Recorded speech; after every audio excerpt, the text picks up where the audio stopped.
السلام عليكم ورحمة الله وبركاته. ابنائي طلبة وطالبات الصف الخامس، أهلا وسهلا بكم حبايبي في فيديو جديد. النهارده هنحل مع بعض تدريبات المعاصر صفحة 163 164. يا ريت يا أبطال ما تنسوش تدعمونا بلايك واشتراك في القناة عشان يوصلكم كل جديد من حل التدريبات والواجبات. ونقول بسم الله. ما تنسوش بقى تصلوا على النبي. نقول بسم الله الرحمن الرحيم. listen and circle the correct answer from A B C or D. نص الاستماع في نهاية الكتاب.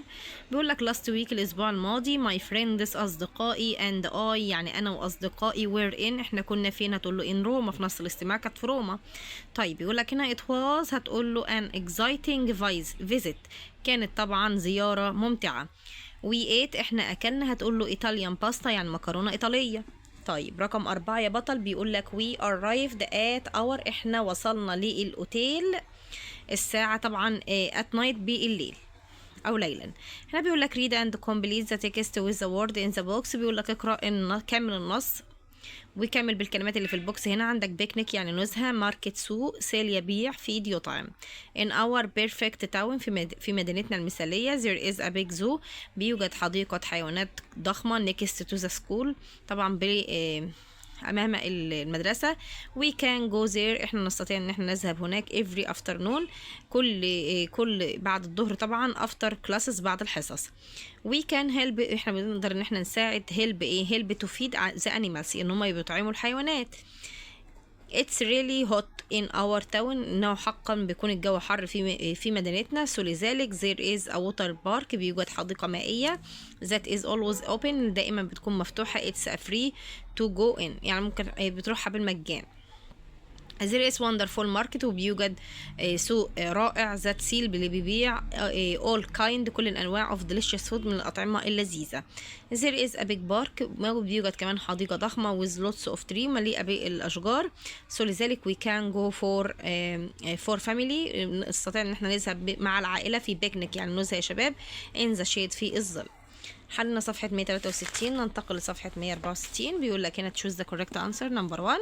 بيقول لك هنا the weather الطقس is often بيكون عادة هتقول له rainy in London ده عادة بيكون أو غالبا بيكون ممطر في لندن. the underlined pairs الكلمة اللي تحتها خط ديت كلمة plenty of means هتقول لي many يعني الكثير. answer the following question. بيقول لك هنا what famous places ايه هي الأماكن المشهورة can you see in London اللي تقدر تشاهدها في لندن. هتقول له بيكنيكهام وعندك كمان بالاس وعندك كمان سيزر اللي هي العروض الفنية والعروض المسرحية.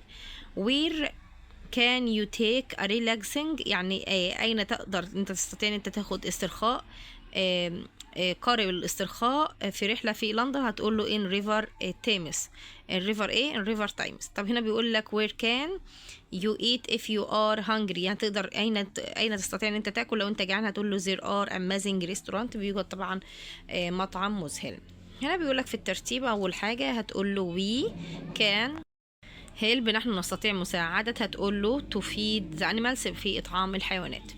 هنا بيقول لك do you have a town do you have a perfect town هل انتوا عندكم مدينة مثالية. في البنك دلوقتي هتحط هنا نيو العالمين هتحط الان هنا كابيتال وتحط نقطة وهتحط هنا الاي كابيتال وتحط نقطة. هنا بيقول لك اكتب باراجراف من 30 كلمة عن اور بيرفكت تاون عن مدينتك المثالية او مدينتكم المثالية. واستخدم طبعا ووتر بارك اللي هي الحديقة المائية وشوبنج ميل اللي هو شوبنج مول اللي هو مولات التسوق. هتقول له my name is محمد انا اسمي محمد I live in a town انا بعيش في مدينة.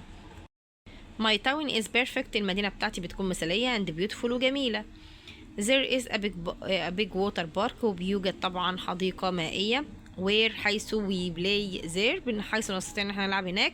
there is a big shopping وطبعا موجود مولات للتسوق. there is a big zoo بيوجد حديقة حيوان كبيرة where we can see some animals حيث نستطيع ان احنا نشوف طبعا بعض الحيوانات. يا حبايبي احنا صفحة 163 164 من كتاب المعاصر. متنسوش يا ابطال تدعموني بلايك واشتراك في القناة عشان يوصلكم كل جديد من حل التدريبات والواجبات. بالتوفيق والنجاح يا رب. مع السلامة.